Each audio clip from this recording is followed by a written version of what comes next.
Выборы ў Координацыйную раду, якія праходзяць пад пытаннямі пра легітымнасць і давер. Галасаванне стартавала са спазненнем праз кібератакі. Платформу крытыкуюць за патрабаванне пашпартных дадзеных, а за першыя 2 дні прагаласавалі менш за 500 чалавек. Гэта проста тэхнічны збой на старце ці ўжо сімптом глыбейшага крызісу беларускіх дэмакратычных структураў у эміграцыі. Паспрабуем разабрацца. Галасаванне на выбарах у Координацыйную раду фактычна пачалося на дзень пазней. Выбаркам заявіў пра беспрэцэдэнтныя DDoS-атакі на платформу і дадатковыя праверкі сістэмы бяспекі. Паводле арганізатараў, толькі за одну ноч сэрвісы атрымалі некалькі мільярдаў падазроных запытаў. Аднак на гэтым праблемы не скончыліся.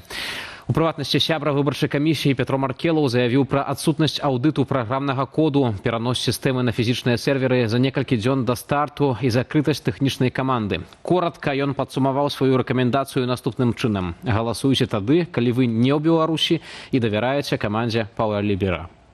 Тым часам у соцсетках актыўна абмяркоўваюць не толькі бяспеку галасавання, але і нізкую яўку. На момант эфіру прагаласавала ўсяго каля 500 чалавек, у некалькі разоў менш, чым на старце мінулых выбараў КР. Частка беларусаў заклікае ўзяць удзел у кампаніі, хаця б дзеля досведу сапраўднага галасавання, дзе галасы лічаць, а не прызначаюць вынік загадзя. Іншыя ж задаюцца пытаннем, ці здолела Координацыйная рада за гэтыя гады пераканаць беларусаў, што яны сапраўды ўплываюць на палітыку і могуць быць нечым большым, чым проста сімвалічнай структурай на выгнанні.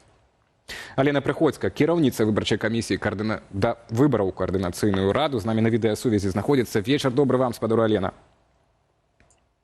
Прывітанне, паважанае спадарства. Гарачыя дзянькі, напэўна, у вас. Выбары пачаліся са спазненнем праз кібератакі, былі прэтэнзіі да платформы і бяспекі, мы іх тут агучылі. На сёння вы можаце гарантаваць беларусам, што галасаванне сапраўды бяспечнае? Ну, давайте пачнем з таго, што вось на дадзены момант уже 605 чалавек прагаласавала, не менш за 500. Ну, просто удакладняю агучаную вамі інфармацыю. Апдейт, дзякуем. Ці магу я гарантаваць, што галасаванне будзе бяспечным, то я вам скажу, што гэта будзе залежаць ад таго, наколькі самі карыстальнікі выконваюць інструкцыі па галасаванні, калі мы зараз кажам пра людзей з Беларусі. Так? Для беларусаў, якія жывуць за межамі, у вольных краінах, якім не пагражае нішто за галасаванне, ну, яны могуць не хвалявацца за свае персанальныя даныя, якія яны перадаюць падчас ідэнтыфікацыі, таму што пасля таго, як выбары скончацца і мы ўжо канчаткова абвесцім вынікі, то гэтыя усе даныя будуць выдалены разам з акаунтам правайдера, які гэтую ідэнтыфікацыю праводзіць. Ну, якія яшчэ тут могуць быць рызыкі, не ведаю. Вось вы кажаце, што гэта залежыць ад таго, ці людзі будуць прытрымлівацца рэкамендацыяў, але менавіта якіх рэкамендацыяў? Што зрабіць так, каб, на вашу думку, каб было бяспечна? Ну, калі мы кажам пра галасаванне з Беларусі, то калі людзі галасуюць праз сайт, то чысціць кукі за сабой, гэта абавязковы must-have.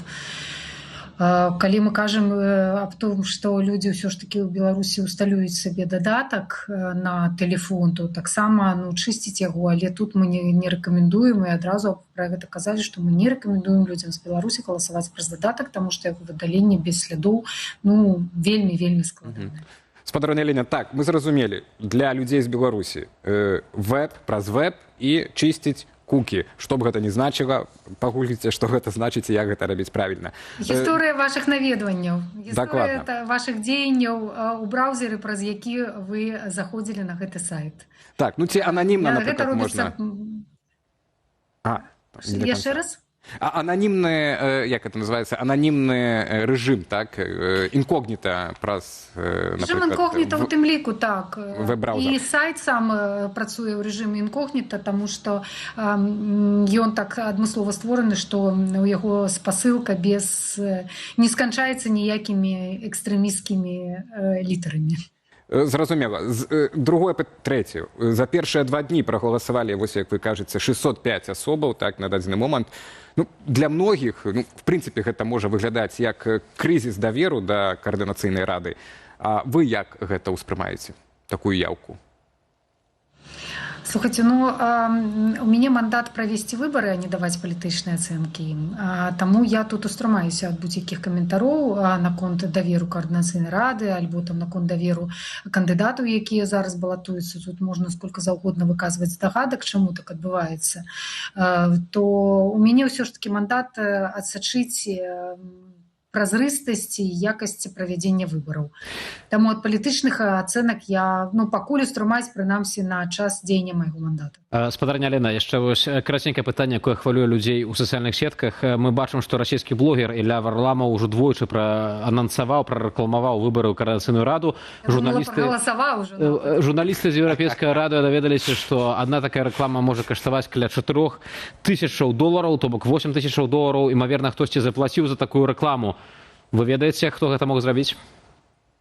Не маю ўвогуле проста ніводнай здагадкі і не высвятляла і не цікавілась гэтым. Хтосьці, пэўна, гэта зрабіў. Я не ведаю, колькі гэта каштуе. Можа, там хтосьці сябруе з Варламавым.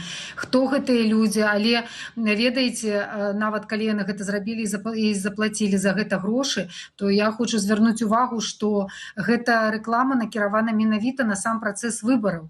Яна не рэкламуе якісьці асобны выбарчы суб'ект.